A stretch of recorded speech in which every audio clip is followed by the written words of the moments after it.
Ser Podcast. Las 8 de Hoy por Hoy en Ser Podcast. Hola, muy buenos días. Estuvo ayer aquí en Hoy por Hoy el presidente del Gobierno, Pedro Sánchez, tras meses de apagón antes de la investidura, con la ley de amnistía presente en todos los foros de debate y de análisis, pero sin la versión de su artífice. Ahora ya con la investidura siendo un hecho, tiene Sánchez la voluntad de explicarse. El problema es que la oposición en todo este tiempo le ha comido buena parte del terreno del relato y hacerse escuchar ahora es un poco más complicado, y más si uno de los puntos del acuerdo con Junts per Catalunya, que es el origen de la amnistía, consiste en reuniones periódicas fuera de España, casi en secreto y en presencia de un mediador. Para explicarlo, Pedro Sánchez quiso utilizar el símil de las negociaciones de Aznar con ETA, pasando por alto que el conflicto de Cataluña y el que tenía a ETA, una banda terrorista que asesinaba, como protagonista, eran algo diferentes. Coincidió la entrevista de Pedro Sánchez con el 5º aniversario del mandato caducado del Consejo General del Poder Judicial, cuya renovación sigue bloqueando el Partido Popular, aunque parece que desde ayer algo se mueve. Primero, aquí en la SER, el presidente del Gobierno dijo que no hay caso más paradigmático de lawfare que el secuestro del Poder Judicial por parte del Partido Popular. A lo que el PP respondió con la hipérbole habitual, añadiendo que no habrá renovación hasta que no se cambie la ley para la elección de los vocales. Pero algo pasó por la tarde.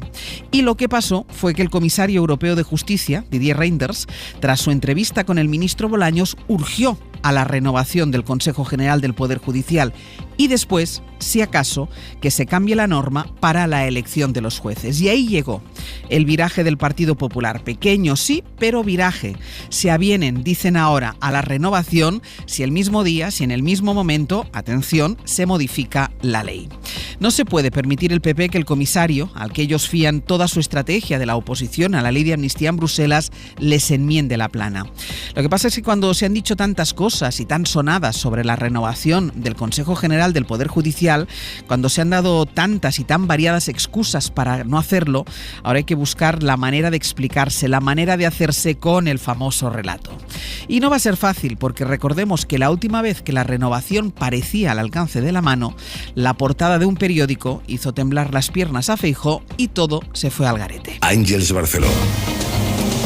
Dice la segunda parte de la encuesta que hoy publicamos en la serie En el País que el 71% de los españoles está a favor de renovar o reformar la Constitución en alguna medida, sea un retoque o sea algo más profundo, pero lo que parece que vaya antes de reformarla es cumplirla. Y el Poder Judicial cumplía ayer, como decías, 5 años sin hacer lo que la Constitución pide, renovarse. Sastre, buenos días. Buenos días, Barceló. El Gobierno culpa al PP del bloqueo. Me parece que no hay caso más paradigmático de lawfare y de politización de la justicia en España que este secuestro en el que tiene sumido el Partido Popular al Poder Judicial. Es decir, usted asume que hay lawfare en la justicia. Desde luego este es un caso, paradigmático de lo que es el lawfare. Esta es la frase de Sánchez ayer aquí en Hoy por Hoy. Al principio, el PP contestó que no va a sentarse a negociar nada con el Gobierno si antes no cambia la ley por la que se elige al Poder Judicial. Pero conviene tener clara la secuencia, porque esta posición del PP la fue matizando a lo largo del día. La primera la fija Borja Semper en Génova. De esta manera, tan clarita que entiende todo el mundo. No vamos a poner al zorro contra las gallinas. Lo que queremos es que no haya zorros en torno al gallinero. Queremos que actúen con libertad, con independencia garantizada en fondo y forma. Esto dijo Semper por la mañana, que no había nada que negociar con el Gobierno si antes no cambiaban la manera de elegir a los vocales del Poder Judicial. ¿Y qué ocurre? Bueno, pues que en Bruselas, como les decía, el ministro de Justicia se reúne con el comisario de Justicia, el liberal Reynders, y cuando Reynders comparece por la tarde, da un revés al Partido Popular. Pedro Jiménez, buenos días. ¿Qué tal, Ángels? Buenos días. Resulta que nada menos que el comisario Reynders avisa de que para Europa lo prioritario es renovar el Poder Judicial. Y luego ya hablaremos de si hay que cambiar la elección del Poder Judicial. Lo que dijo el comisario de Justicia no es nuevo, pero esta vez sí que todo el foco estaba sobre Didier Reynders y el PP no tuvo más remedio que tomar nota. La renovación del Poder Judicial en España, dijo, es urgente y prioritaria porque esta es una verdadera preocupación europea. Primero renovar y después reformar la ley. Les digo por experiencia que los procesos de reforma suelen ser más largos que los de la simple renovación de un consejo. Por eso hemos planteado que primero se renueve el Poder Judicial y ya luego iniciar las discusiones sobre una reforma para el nombramiento de jueces. PSOE y PP tienen ahora que retomar los contactos para negociar, pendientes de la llamada del presidente del Gobierno al líder de la oposición, aunque también puede hacerse al revés, lo decía el ministro Bolaños. También se puede llamar por parte del señor Feijóo al presidente del Gobierno, pues sinceramente ese tipo de ataques, ese tipo de insultos, pues por supuesto que no crean un contexto que sea idóneo. No obstante, nosotros somos un Gobierno por definición dialogante, que vamos a no perder nunca la paciencia.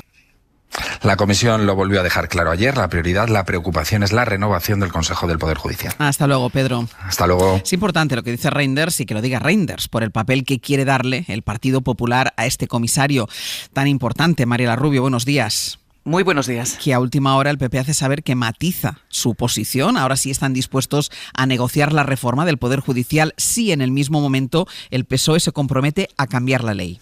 Así es, y el PP terminó ayer la jornada enredado en sus condiciones para renovar el Poder Judicial, porque en este asunto, Ángels, el orden de los factores sí altera el producto. Semper, lo escuchábamos, defendía al mediodía la que desde hace meses es la posición de Núñez Feijóo. Primero se tiene que cambiar la ley para que sean los jueces los que elijan a los jueces y luego, en base a esa nueva ley, se renueva el Consejo. Así de claro era el propio líder popular el pasado mes de mayo. Los antecedentes sobre la independencia del Poder Judicial del Gobierno son antecedentes que producen escalofríos. Por consiguiente, estoy a favor de una reforma inmediata de la Ley Orgánica del Poder Judicial y, en base a esa reforma, inmediatamente renovar y actualizar el Consejo General del Poder Judicial. Y esta, Ángels, fue la posición que defendió Génova durante todo el día de ayer, hasta las declaraciones de Reinders, que siempre ha sido partidario de que se renueve primero el Consejo con la ley actual y luego ya se cambie la ley. Ayer a última hora, fuentes de la Dirección Nacional dieron un giro de timón, adaptando su posición a la del comisario. Aseguran ahora, como dices, que aceptarían renovar el Consejo con la ley actual si en el mismo momento se cambia el sistema para que sean los jueces los que elijan a los jueces. Hasta luego, Mariela. Hasta luego. A Reinders, por cierto, le preguntaron también por la amnistía en Bruselas, esa amnistía que Bolaños dijo que preocupa cero en Bruselas, de la que luego Bruselas dijo que tiene preguntas por hacer. Bueno, para cerrar el debate, o al menos intentarlo, dijo ayer Reinders esto, que este es un proceso interno en España, que el asunto catalán es un asunto español y se resolverá de acuerdo con la Constitución. Y que en todo caso, al final del proceso, es decir, cuando vean el texto que haya aprobado el Congreso, ya habrá una valoración de la Comisión Europea. Todo esto en vísperas de que España celebre mañana el Día de la Constitución. 45 años después de aquel referéndum, una mayoría de españoles apuestan por introducir reformas en la Carta Magna, según la encuesta de 40DB para la serie El País, aunque hablamos de reformas de distinto tipo, David Junquera. La Constitución gusta a una mayoría, pero una mayoría también es la que aboga por darle un repaso, porque pase por el taller y sea modificada. Un 41% de esos favorables a los cambios piden que sean leves, un 22% reclaman un lavado de cara profundo y un 8% abogaría por empezar de cero. Los votantes del PP son los más reacios a los cambios y los más proconstitucionales, y los que menos, los de Vox. Los simpatizantes de Sumar querrían cambios de calado y los del PSOE preferirían retoques leves.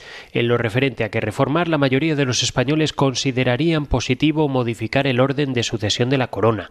Un 59,1% dicen que les gustaría mucho o bastante. Por su parte, exactamente la mitad de los españoles vería con buenos ojos la conversión del Senado en una verdadera Cámara de representación territorial. El reconocimiento de la plurinacionalidad de España y el avance hacia un país más federal tiene más partidarios que detractores. El desacuerdo aflora cuando se pregunta por la posibilidad de facilitar consultas sobre la pertenencia de regiones al Estado español. 45% están a favor y 46,2% en contra. Mañana en el Congreso se hablará de la reforma de la Constitución, porque eso forma parte ya de la tradición española. Casi desde el momento en el que se aprobó, los 6 de diciembre han servido para que la mayoría de políticos debatiera sobre la necesidad de una reforma que luego en realidad no llega nunca. Aunque mañana con la amnistía, el lawfare, casi que la reforma va a ser un asunto más. En los corrillos que se forman en los pasillos del Congreso, donde va a llegar también la última disputa, o bueno, escenificación de disputa entre Vox y el PP. El partido de Abascal acusa ahora al Partido Popular de haber haber pactado con el PSOE y con Sumar el reparto de las comisiones allí, en el Congreso. Y dice su portavoz, Garriga, que eso tendrá consecuencias, ahora, que no se van a traducir en que vayan a romper nada. Bueno, más que ruptura, es difícil que haya una ruptura cuando ni siquiera el Partido Popular ha estado dando muestras de que quiere avanzar en frenar el golpe de verdad de una manera coordinada. No saldrán pues de ningún gobierno, respondió Semper desde Génova. No sé a qué tipo de relación se refiere Vox. Desconozco absolutamente a qué tipo de relación se refiere Vox. Es difícil seguirles. La semana pasada nos acusaban de ser gallinas que no ponían huevos o algo parecido. Hacían apelaciones a la testosterona. No va a bajar la actividad política, aunque eso sí va a ir bajando la actividad en general. Unos 8 millones de desplazamientos prevé la DGT para este puente, un 17% más que el año pasado, son un 10% más que en 2017. Para que nos hagamos una idea, 2017 fue la última vez que las fiestas cayeron como caen esta vez, en miércoles y en viernes. Los hoteles, sobre todo las zonas de costa, están por encima de la media de ocupación. Nos contaba Jordi Carbó a las 7:30 que el tiempo irá mejorando a lo largo de estos días, aunque de momento para hoy, Jordi, la situación se va a parecer bastante a la de ayer. Básicamente notaremos un aumento de la nubosidad a medida que avance la jornada, más sol en el Cantábrico y en el Mediterráneo, las nubes más compactas, sobre todo a partir del final de la tarde en Extremadura y especialmente Andalucía, con chubascos que podrán descargar con intensidad y mañana se desplazarán al sudeste peninsular. Y los próximos días, lluvia y viento entre el jueves y el viernes, el resto de este largo puente, temperaturas al alza y al final mucho sol. Y además de la política hay otra noticia de las últimas horas que nos ha llamado mucho la atención. La conocimos ayer por la tarde, la detención de 2 agentes del Centro Nacional de Inteligencia, 2 espías españoles, acusados de filtrar información secreta o intentarlo a Estados Unidos. Miguel Ángel Campos. El juzgado 22 de Madrid, que instruye el caso, ordenó la detención de ambos agentes a finales del pasado mes de septiembre. Uno permanece en prisión, mientras que el segundo está en libertad, aunque con medidas cautelares, y los 2 están imputados por sustracción de información clasificada, según confirman fuentes del caso a la cadena SER.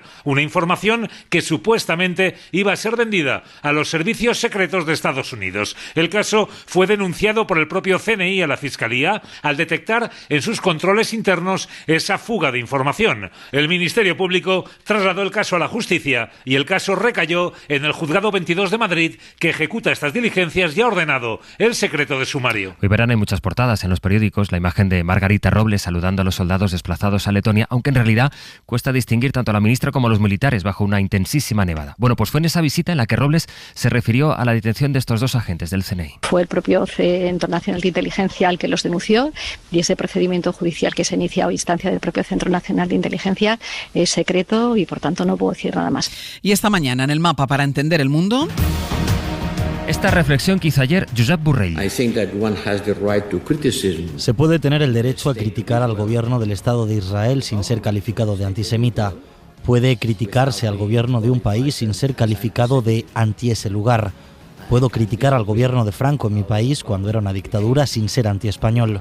En particular, pido el derecho a defender una solución de 2 estados sin estar en contra de la existencia del Estado de Israel.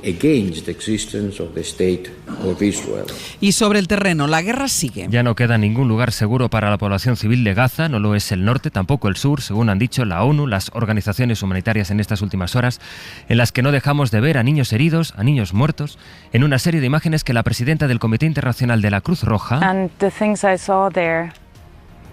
ha dicho que ella misma no puede describir. Enviado especial Nicolás Castellano, buenos días. Buenos días, Ángeles. Israel está decidida a aumentar su ofensiva en el sur del país, mientras las familias de los secuestrados empiezan ya a pedir responsabilidades al gobierno de Netanyahu.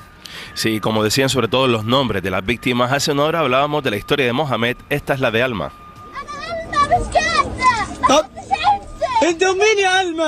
Es una niña de 13 años, se le escucha gritar bajo los escombros de su casa bombardeada por los F-16 israelíes. Estaba con su madre, con un hermano de 1 año y con sus abuelos. Se quedan todos atrapados y la pequeña pide que los saquen a ellos primero, que a ella le dejen para la última.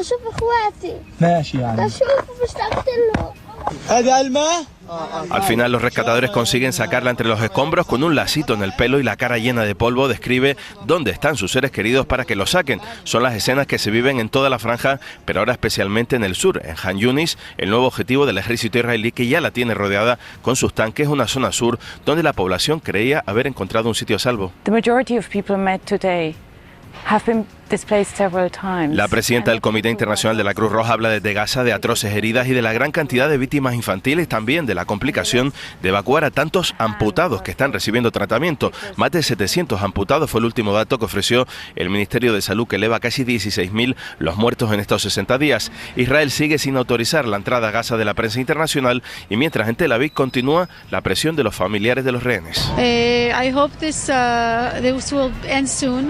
Maybe there'll be another ceasefire. Hemos hablado con Idil, la madre de Alon, un joven pianista de 22 años secuestrado desde el 7 de octubre en la fiesta electrónica. Dice que espera un nuevo alto al fuego. Presiona a Netanyahu. Su historia la ampliamos en El Abierto. Pues hasta entonces, Nico. Hasta luego.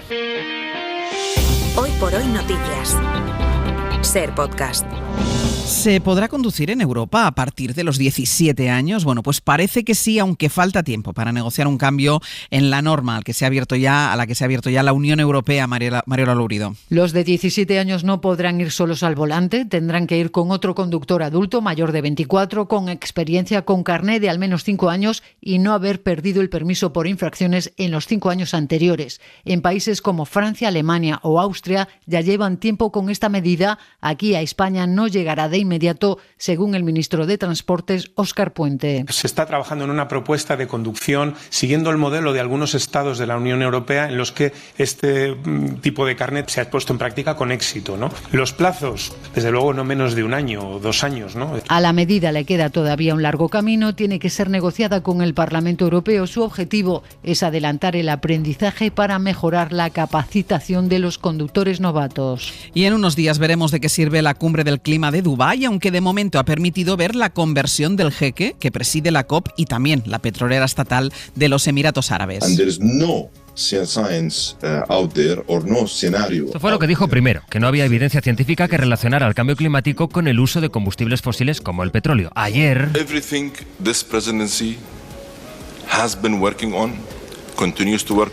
ya cambió de registro. Dijo que sí cree y que él respeta mucho las conclusiones a las que llegue la ciencia. Y en 10 minutos El Abierto. Hoy compartiremos junto a Eduardo Madina, Mariola Urrea y Josep Ramoneda. Para no perderte ningún episodio, síguenos en la aplicación o la web de la SER, Podium Podcast o tu plataforma de audio favorita.